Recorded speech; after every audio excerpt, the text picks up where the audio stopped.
అవకాశం కోరని సభ్యులకు కూడా అవకాశం ఇచ్చి వారి చేత మమ్మల్ని తిట్టించడం జరిగింది. ఇది చాలా దుర్మార్గమైన సాంప్రదాయం. శాసనసభ వ్యవహారాలకు సంబంధించిన విషయం ఇది. Legislative affairs minister Sridhar Babu గారు మనం శాసనసభను ఉందాగా నడుపుకుందాం, శాసనసభలో మంచి ఎగ్జాంపుల్స్ సెట్ చేద్దామని ఆయన చెప్పిన తర్వాత మళ్లీ ముఖ్యమంత్రి గారు ఆ పార్టీకి చెందిన సభ్యులు అసెంబ్లీ పదజాలాన్ని ఉపయోగిస్తున్నారు. దీన్ని మాట్లాడదామంటే, దీనిపైన మా వివరణ ఇద్దామంటే మా గొంతు నొక్కారు శాసనసభలో. గత్యంతరం లేని పరిస్థితులలో బయటికి వచ్చి కనీసం మీడియా పాయింట్ దగ్గరనైనా లోపల ఏం జరిగిందో చెప్పుకుందామంటే ఇక్కడ ఇనుప కంచెలను పెట్టారు. చాలా గొప్పగా ప్రగతి భవన్ ముందట ఇనుప కంచెలను తొలగించాం, స్వేచ్ఛా వాయువులను ప్రజలకు ప్రసాదించామని చెప్పారు. శాసనసభ్యులకే గతి లేదు. ఇక్కడ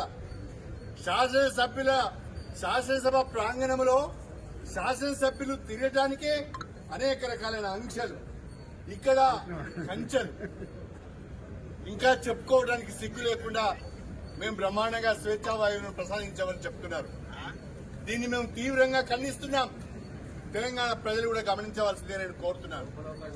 గౌరవ ముఖ్యమంత్రి గారు గాని సభ్యులు గాని సభా సాంప్రదాయాలను పాటించడం లేదు. ముఖ్యమంత్రి గారు మేము చెప్పలేని భాషలో సభలో రికార్డ్స్ లోకి పోయే విధంగా ప్రతిపక్ష నాయకుల గురించి మాట్లాడుతున్నాడు. దయచేసి దీన్ని గమనించవలసిందిగా ప్రజలకు విజ్ఞప్తి చేస్తున్నాం. దీన్ని మేము ఎప్పటికైనా ఈ రకమైన ప్రవర్తన ప్రభుత్వం నుంచి ఉంటే, ఇదే రకమైన భాషను ముఖ్యమంత్రి గారు కొనసాగించాలని అనుకుంటే సమంజసము కాదు. అంతే తీవ్ర స్థాయిలో మీరు మా వైపు నుంచి కూడా దాడిని ఎదుర్కోవాల్సి వస్తుంది అని చెప్పి నేను ఈ సందర్భంగా తెలియజేసుకుంటున్నాను. భాష రాక కాదు, మాటలు రాక కాదు, మీరు మాట్లాడే మాటల కంటే అసభ్య పదజాలాన్ని ఉపయోగించే సత్తా మా దగ్గర ఉన్నది. కాకపోతే మాకు సభ్యత అడ్డొస్తున్నది, సంస్కృతి అడ్డొస్తున్నది. తెలంగాణ భాషను, తెలంగాణ సంస్కృతిని కించపరచదలుచుకోలేదు.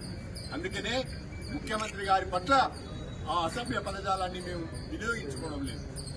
దయచేసి ఇప్పటికైనా ప్రభుత్వం కళ్లు తెరవాలి. స్పీకర్ గారు అందరికీ సమాన అవకాశాలు కల్పించాలి. ఎవరైనా ఆరోపణలు చేసినప్పుడు